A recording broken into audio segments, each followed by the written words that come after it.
strategi kompensasi ya, di mana pertemuan sebelumnya kita sudah bahas mengenai indikator-indikator untuk pengukuran kinerja baik untuk perusahaan maupun untuk karyawan. Saya akan mulai dari presentasi saya, mohon diperhatikan.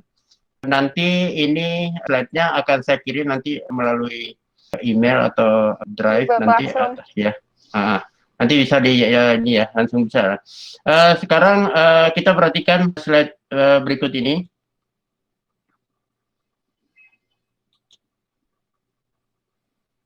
Ya, apakah sudah bisa terlihat? Halo Pak. Ya, apakah sudah terlihat slide-nya? Oke, baik. Kita akan bicara mengenai strategi kompensasi. Pertemuan sebelumnya saya katakan tadi kita sudah menyampaikan bagaimana mengukur kinerja baik untuk perusahaan maupun untuk karyawan dan indikator-indikator yang digunakan. Nah, hari ini coba kita mulai dari sebagaimana saya sampaikan di pertemuan sebelumnya, bahwa di level organisasi itu sebenarnya nanti kita, di satu struktur organisasi, ada level individu, ada juga level tim atau level kelompok, dan ada level organisasi. Baik, kita akan lihat strategi apa yang bisa dilakukan di dalam merumuskan kompensasi. Kita akan mulai dari kinerja organisasi yang kita sampaikan kemarin. Itu kita akan bisa lihat bahwa kinerja disebut juga performance, ya. Silakan cari nanti beberapa literatur mengenai apa yang kita maksud kinerja, ya. Kinerja ini harus dinilai secara formal dan menggunakan ukuran-ukuran sebagaimana kita sudah sampaikan kemarin, dan indikator yang akan kita gunakan juga sudah saya sampaikan kemarin. Kemudian, jadi kinerja organisasi terdiri dari kinerja keuangan, kinerja non-keuangan. Jadi kalau kita amati bahwa yang dinilai berdasarkan ukuran-ukuran angka dalam satu nilai uang dengan cara membandingkan realisasi keuangan berdasarkan anggarannya. Misalnya ada keharusan melakukan inovasi, misalnya contoh bagaimana pencapaian laba, kemudian ketersediaan dana cash atau dana tunai, dan sebagainya. Nah, kinerja non-keuangan ini adalah kinerja yang dinilai tidak berdasarkan ukuran-ukuran angka dalam satuan nilai uang. Contohnya kehadiran pegawai misalnya ya, kualitas produk, kemudian kepadatan telepon, dan lain sebagainya. Nah, kerangka rancangan sistem pengukuran kinerja. Kita bisa lihat di sini nanti, ya. Apa yang penting untuk diukur dan apa yang akan diukur atau untuk diselesaikan. Apa yang diselesaikan dan diberi imbalan. Jadi ini kaitannya nanti ketika kita ingin menyusun strategi, berarti ada poin-poin yang harus kita perhatikan, yaitu apa yang akan diukur. Jadi apa yang diukur itu, kemudian apa yang diukur dan diselesaikan, apa yang diselesaikan dan diberi imbalan, kemudian apa yang diberi imbalan benar-benar penting. Jadi ini adalah ketika kita ingin menyusun suatu strategi. Jadi kita bagi seperti itu. Nah, manfaat pengukuran kinerja tentu kita akan melihat bagaimana mengelola operasi organisasi secara efektif dan efisien melalui pemotivasian personel secara maksimum. Jadi personel yang kita maksud di sini adalah sumber daya manusianya atau karyawan di dalam satu organisasi. Kemudian yang kedua, kita membantu pengambilan keputusan yang berkaitan dengan penghargaan personel seperti promosi, transfer, dan pemberhentian. Berikutnya, kita juga mengidentifikasi kebutuhan pelatihan dan pengembangan personel dan untuk menyediakan kriteria seleksi dan evaluasi program pelatihan personel. Jadi ini poin-poin yang harus kita perhatikan. Jadi ada kaitannya jadi nanti kenapa kita harus menyusun strategi kompensasi. Nah, jadi salah satu pengukurannya adalah kaitannya nanti pengukuran kinerja. Karena tanpa pengukuran kinerja kita tidak bisa menetapkan berapa upah yang harus diberikan kepada si A, kepada si B, kepada si C, dan lainnya. Jadi mau tidak mau, tidak mau kita harus belajar dulu bagaimana mengukurnya. Dan ini sudah disampaikan oleh Pak Rifani ya, sebagian ya. Tapi ada yang jika ada yang terlewat, maka saya review kembali. Yang keempat, bagaimana menyediakan suatu dasar untuk mendistribusikan penghargaan. Jadi penghargaan ini bisa dalam bentuk uang, bisa juga dalam bentuk non finansial ya. Berikutnya kita akan lihat di sini sistem pengukuran kinerja. Jadi sistem pengukuran kinerja ini dapat diselenggarakan berdasarkan berbagai faktor atau ukuran. Ukuran-ukuran yang dapat dipergunakan adalah faktor-faktor sukses penting. Ini baik pada masa kini maupun yang akan datang. Jadi saya akan nanti mengilustrasikan bagaimana orang perusahaan masa sebelum tahun 80-an mengukur kinerja untuk diberikan kompensasi. Kemudian tahun 80-an sampai tahun 2000-an itu nanti menggunakan metode yang sama kah dengan sebelumnya atau berbeda. Dan sesudah tahun 2000 ini sejak kita kenal istilah human capital, maka disinilah nanti ada sistem pengukuran kinerja yang berbeda dibandingkan dengan sebelumnya. Kita perhatikan. Jadi ukuran-ukuran yang dapat dipergunakan adalah faktor-faktor sukses penting ini terdiri dari ukuran kesuksesan keuangan perusahaan. Misalnya bagaimana misalnya tingkat pengembalian yang optimal bagi pemegang saham melalui pencapaian laba. Namun hal ini ada kelemahannya sehingga tidak bisa untuk memastikan bahwa strategi akan dilaksanakan dengan sukses. Apa itu kelemahannya? Bisa kita lihat misalnya. Metode seperti ini hanya mementingkan target laba jangka pendek tanpa memperhatikan kepentingan perusahaan jangka panjang. Misalnya, melalui pengiriman produk yang kualitasnya rendah kepada pelanggan. Kita bisa dapat keuntungan besar saat itu, tetapi untuk berikutnya belum tentu pelanggan kita ini membeli berulang. Yang berikutnya, kelemahan strategi seperti ini juga membuat manajer unit bisnis tidak mengambil keputusan, tidak mengambil tindakan yang berguna untuk jangka panjang. Misalnya tidak melakukan investasi karena akan berakibat pada jangka pendek dan mengurangi laba tentunya ya. Baik, kita lanjutkan. Nah, saya akan mulai bagaimana kita membuat satu strategi mengatur berapa kira-kira, bagaimana kira-kira penghitungannya apa kompensasi atau kompensasi tambahan di luar yang pokok ya, kompensasi tambahan bagi manajemen. Jadi tingkat di perusahaan kita beberapa pertemuan sebelumnya kita sudah membahas bahwa di perusahaan itu ada top manager, ada middle manager, ada lower manager. Tentu kita akan bicara dulu mengenai pengelolaan kompensasi untuk top management lah gitu ya. Jadi dari direktur utama, direktur keuangan, direktur produksi, direktur operasi, atau nanti direktur finance misalnya ya, di bawahnya itu. Kita mau bicara top manajemennya lah ini ya, kira-kira bagaimana pengelolaan kompensasinya. Tentu ini kita harus bisa melihat apa yang melatar belakanginya. Nah, kebutuhan kepuasan individu seseorang sangat dipengaruhi oleh insentif yang positif maupun negatif. Pemberian penghargaan akan merangsang kepuasan kebutuhan seseorang pada saat bergabung pada organisasi tersebut. Ya, anggaplah tadi si top manajemennya baru masuk, si direktur baru masuk ya. Oke. Kemudian hasil penelitian menunjukkan bahwa pemberian insentif itu sebenarnya cenderung memotivasi setiap individu untuk supaya kita bisa mendapatkan potensi-potensi terbaik dari individu. Jadi kadang begini, ada karyawan bekerja sesuai dengan job description-nya saja.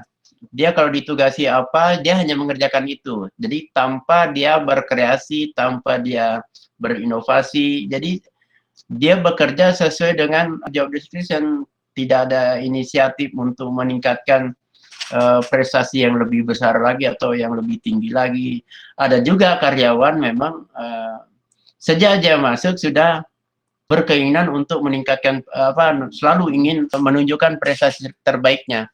Nah, tentu orang-orang yang seperti tadi ada dua kemungkinan atau bahkan dua-duanya sama, mengerjakan sesuai dengan job description, tapi dia juga mau bersukarela mengerjakan sesuatu yang tidak diminta perusahaan, tetapi dia mau mengerjakan. Kalau di teorinya kita kenal dengan istilah OCB ya. OCB itu Organizational Citizen Behavior. Jadi ada peran-peran dari setiap individu ini atau individu tertentu yang tidak diminta perusahaan dalam job description-nya, tapi dia bisa mengerjakannya. Nah, yang berikutnya tentu kadang juga ada karyawan yang mau bekerja, tetapi yang sudah terbayang-bayang oleh yang ada di mindsetnya dia bahwa kalau dia mengerjakan sesuatu ada dua kemungkinan, dapat pujian atau dapat hukuman. Kalau dia melakukan kesalahan, dia mungkin khawatir mendapatkan hukuman. Tapi kalau dia berprestasi, dia juga khawatir apakah prestasinya itu bisa dihargai atau tidak. Nah, ini yang jadi dilema bagi perusahaan untuk menilai karyawannya. Karena kita konsen kepada manajemen, maka bahasan kita menuju ke karyawan yang ada di top manager gitu ya. Bagaimana penghargaan pribadi bersifat relatif dan situasional. Ini juga artinya pemberian insentif itu cenderung seperti ini. Jadi cenderung yang pertama, yang kedua ya. Dan yang ketiga, kecenderungannya adalah sinyal-sinyal atau tindakan dari manajemen senior kepada level di bawahnya itu sangat mendorong pentingnya sistem pengendalian mutu. Jadi artinya apa? Si top manajemen kalau mau menilai di bawahnya direktur keuangan, direktur SDM, direktur finance, direktur operasi, maka dia gunakan sistem pengendalian manajemen. Bagaimana kerjanya atau sepak terjangnya sistem pengendalian manajemen itu, tentu nanti kita akan bedah di lain kesempatan. Yang berikutnya adalah kecenderungan pemberian insentif itu adalah individu sangat termotivasi dengan adanya laporan atau umpan balik bagi kinerja yang sudah ditunjukkan. Jadi artinya bahwa perusahaan manajemen di dalam satu perusahaan itu selalu mengharapkan. Jadi kecenderungannya itu sebenarnya dia ingin ada insentif ya yang sangat memotivasi katanya buat apabila kinerja yang sebelumnya sudah dihargai. Bagaimana karyawan kalau misalnya atau manajemen tadi baru bekerja pertama, kemudian dia tunjukkan prestasinya, kemudian hari atau periode berikutnya tidak ada penghargaan sama sekali atas prestasinya nih. Tentu ini juga akan membuat semacam patah semangat, dan tentu ini jadi harus dipertimbangkan oleh perusahaan bahwa dia harus membuat strategi-strategi terjadi yang tidak diinginkan oleh si manajemen tadi. Jadi intinya yang ingin saya sampaikan bahwa latar belakang kenapa pengelolaan kompensasi itu perlu, maka kita bisa perhatikan ini hasil riset sebelumnya ini. Yang lain, hasil riset sebelumnya menunjukkan bahwa insentif tidak efektif jika periode antara tindakan pemberian insentif dan umpan balik sebaliknya semakin panjang jaraknya. Misalnya, prestasi di tahun pertama, tahun kedua, tahun ketiga, diberi penghargaannya nanti di tahun ke-20. Nah, ini terlalu panjang gitu. Jadi artinya tidak efektif insentif itu. Jadi lebih baik ada istilah sebelum keringatnya kering, ya udah sediakan insentifnya. Itu kira-kira yang strategi yang harus kita perhatikan. Jadi ya, pokoknya hasil riset itu yang saya temukan dari berbagai negara, ini hasil risetnya. Pemberian insentif cenderungnya seperti ini. Kecenderungan lain adalah motivasi mereka menjadi lemah apabila mereka merasa bahwa untuk memperoleh insentif terlalu sulit atau bahkan terlalu mudah. Jadi dikit-dikit dikasih insentif, nanti si karyawan itu berpikir, wah ada apa sih di balik ini, kok saya cuma berprestasi begini langsung diberi penghargaan yang lebih gitu ya. Ini jadi harus perhatian kita. Yang berikutnya adalah hasil riset menunjukkan bahwa insentif itu sebenarnya harus disusun bersama-sama dengan atasan manajemen yang bersangkutan pada saat menetapkan suatu tujuan atau anggaran. Yang jadi masalah adalah ketika si top manajemen itu, ya, si top manajemen itu siapa atasannya? Ya, si topnya itu, si direktur utamanya, nggak ada atasan kan? Nah, mau nggak mau dia harus berdiskusi dengan di bawahnya sebenarnya ya. Jadi artinya penentuan insentif itu memang harus disusun bersama-sama atasan. Kalau kita bilang top manajemen tidak ada atasannya, maka dia harus diskusi dengan prinsipal ya. Prinsipal itu adalah pemilik saham. Di pemilik saham. Baik, kita lihat karakteristik atau rencana pemberian insentif kepada manajemen.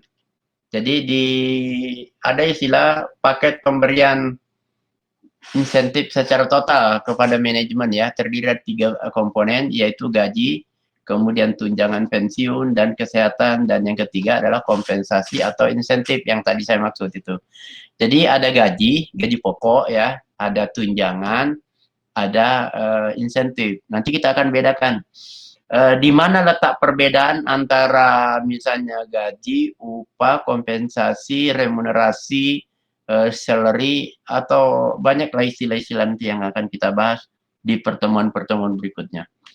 Jadi kesemuanya ini adalah 1, 2, 3 ini ya harus saling ketergantungan dan tentu proporsinya berbeda-beda. Gaji pokok misalnya berapa, anggaplah misalnya 500 juta gaji pokok misalnya. Kemudian tunjangannya berapa, kompensasinya berapa, atau pensiunnya berapa. Ini bisa diperhitungkan. Nah, paket tersebut di atas tentu diberikan kepada manajemen pada perusahaan yang besar dan tentu akan berbeda bagi perusahaan yang kecil, terutama perusahaan industri yang sama akan bersaing sesama. Misalnya saya contohkan misalnya, bagaimana misalnya manajer Garuda dengan manajer Batavia misalnya, apa namanya, direkturnya PT Garuda dengan direkturnya Batavia misalnya, tentu akan berbeda di sini ya. Karena Garuda udah punya nama, udah apa namanya, ya ibaratnya udah besar, sedangkan Batavia kecil misalnya ya. Ini di perusahaan penerbangan. Nah, peraturan pasar modal dan perusahaan harus mengharuskan agar rencana kompensasi atau revisinya harus disetujui oleh pemegang saham. Biasanya melalui Dewan Komisaris sebelumnya, kemudian baru turun ke rapat umum pemegang saham. Nah, rencana pemberian insentif ini kepada manajemen meliputi 2 macam. Yang pertama, kita sebut dengan istilah rencana insentif jangka pendek. Nah, untuk yang jangka pendek ini, tentu kita harus pikirkan, ya, jangka pendek ini. Ini diberikan dengan mempertimbangkan pencapaian kinerja dalam tahun berjalan. Artinya, jangka pendek berarti kita bicara 1 tahun. Jangka menengah berarti antara 1 sampai 5 tahun. Jangka panjangnya berarti lebih dari 5 tahun. Nah, ini bisa dikelompok-kelompokkan misalnya. Jadi untuk jangka pendek bisa kita istilahkan, kita berikan dalam bentuk bonus pool, diberikan berdasarkan rumusan profitabilitas perusahaan secara keseluruhan. Kemudian ditetapkan persentasenya terhadap total laba atau per lembar saham. Nah, hal ini tentu kita mempertimbangkan peningkatan investasi yang berakibat terhadap laba tahun berjalan. Tetapi sudah mempertimbangkan hak dari pemegang saham tentunya ya. Nah, metodenya bisa kita lihat ini. Nah, yang pertama formula bonus yang paling sederhana misalnya. Kita tinggal melihat dengan persentase tertentu terhadap laba. Nah, ini rumusannya misalnya. Berapa dana bonus atau bonus yang ingin diberikan kepada manajemen? Kita tinggal lihat persentase dikali laba bersih.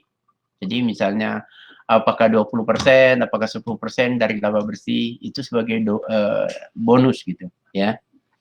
Nah, yang kedua, kita juga bisa tetapkan berdasarkan tingkat laba minimum yang dapat dicapai. Misalnya bonus yang akan diberikan ke manajemen itu misalnya berapa persen dikali laba bersih dikurangi total EPS minimum. EPS ini earning per share ya, artinya dari kepemilikan saham. Misalnya pemilik saham punya yang punya banyak, misalnya si A berapa persen, si B berapa persen, ya.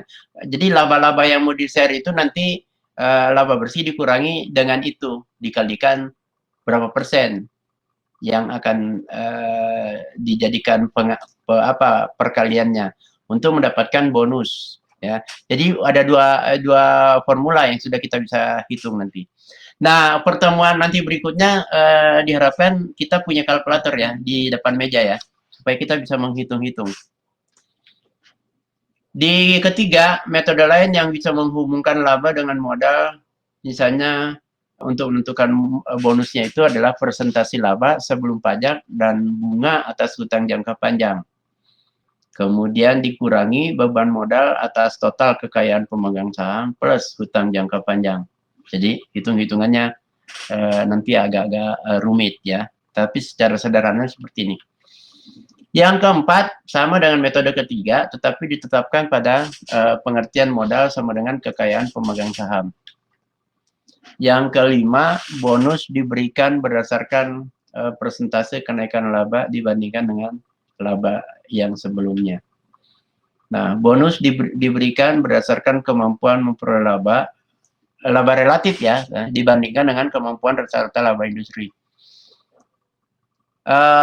Yang kedua ini adalah apa yang kita sebut dengan carryover ya, adalah rencana insentif jangka pendek dengan pengaturan agar setiap tahun dapat dibagi bonus. Caranya membentuk rekening khusus sehingga dapat ditentukan berapa bonus yang dapat ditambahkan kepada dana bonus yang dimaksud tadi, dan berapa banyaknya yang dapat digunakan jika kegiatannya terlalu rendah. Mengharapkan kinerjanya dulu yang baik, baru kita bayar. Nah, ini sangat berbeda ya, dua tipe ini. Pembayaran tetap dengan pembayaran berdasarkan kinerja. Untuk menghitung bonus yang akan diberikan kepada top manajemen itu adalah persentase berapa persen misalnya dikalikan dengan laba perusahaan secara keseluruhan.